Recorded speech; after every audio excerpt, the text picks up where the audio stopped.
1800 hours Pakistan Standard Time. Assalamu alaikum. This is Radio Pakistan. The news read by Sadia Sattar. First, the headlines. Prime Minister is in Bhimber, Azad Kashmir, where he is to address a big public gathering after a while.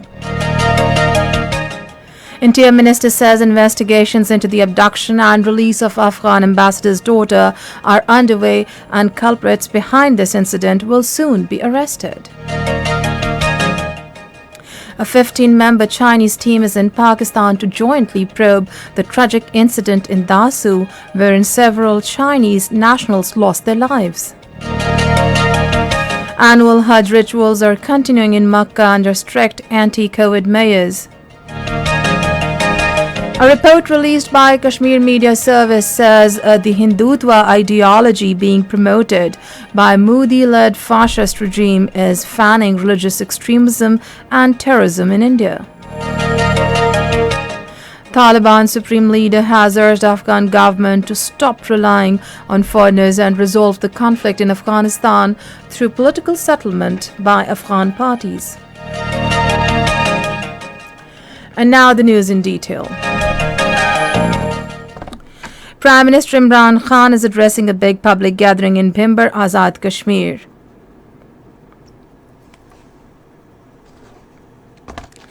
Interior Minister Sheikh Rashid Ahmed says investigations into the abduction and release of Afghan ambassador's daughter are underway and culprits behind this incident will soon be arrested. Briefing media in Islamabad today, he said the police registered a case on the written complaints of Afghan ambassador's daughter Silsila Ali Khail last night. He said Prime Minister Imran Khan has given very clear directions that the culprits involved in this case should be arrested at the earliest. Sheikh Rashid Ahmed said Indian media, while unleashing negative propaganda against Pakistan, misused this incident to misguide the international community. He said the media would be apprised about the findings as soon as the investigations are completed regarding Dasu incident in which several Chinese nationals were killed. The Interior Minister said Pakistani and Chinese agencies are jointly probing the matter. A 15-member Chinese team has visited Dasu in connection with investigation of the tragic incident where it was briefed by the Pakistani side. In a statement today, Foreign Office spokesman Zahid Hafiz Chaudhry said the Chinese team expressed appreciation over the efforts made by Pakistan. He said the delegation visited Dasu and was briefed at the incident site by Pakistani investigators.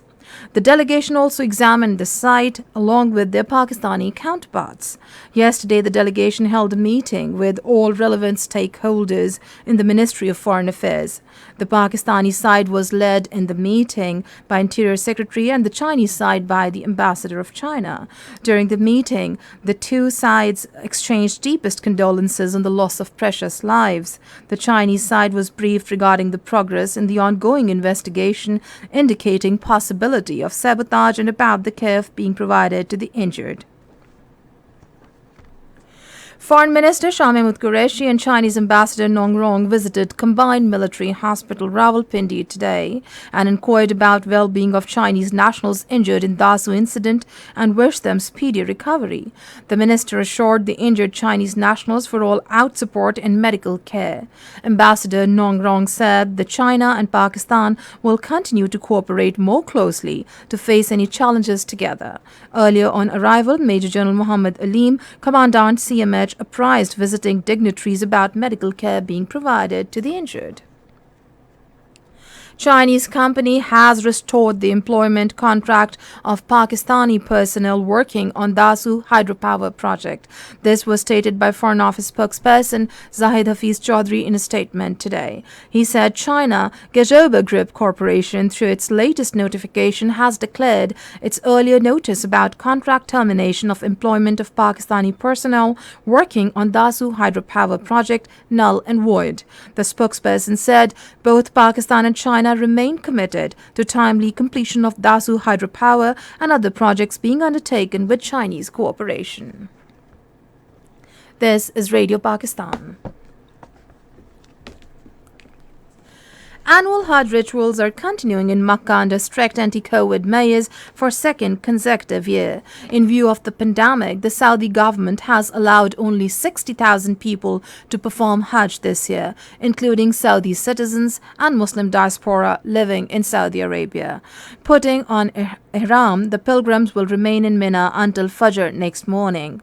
The 9th Hajj, and then the Hujjaj will proceed to the valley of Arafat and offer Dhuhr and Asr prayers.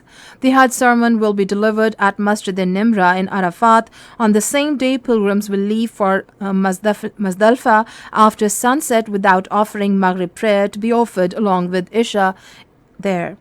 They will spend the whole night under open sky and rest there until Fajr prayer. There, the Hujjaj will pick up 70 pebbles to perform ritual of Rami by stoning the devil. In Indian illegally occupied Jammu and Kashmir, the Jammu and Kashmir Democratic Freedom Party has lauded its chairman Shabir Ahmed Shah on completion of 4 consecutive years in jail for demanding right to self-determination. In a statement issued in Srinagar, the DFP said exactly 4 years ago, Shabir Shah was arrested in the manner of kidnapping from Srinagar and taken to the infamous Tihar jail in India. It said although hundreds of pages of so-called charge sheet have been filed against Shabir Shah, the fact is that not a single evidence has been provided to substantiate allegations against him. Hurriyat leader Maulana Sarjan Bakarati demanded release of all illegally detained Kashmiris before the commencement of Eid al-Azha. Abdul Ahad Para strongly condemned the shifting of Jammu and Kashmir Muslim League leader Muhammad Hayat Butt to jail in a fake case. In a joint statement, Jammu and Kashmir Salvation Movement and Karwan-e-Khatm-e-Nabuwat strongly criticized the administration for issuing arbitrary orders and banning sacrifices and slaughtering of sacrificial animals on Eid. Hurriyat leader Aqib Wani and Tehreek-e-Wahdat-e-Islami in their statements denounced the killing of innocent youth in fake encounters.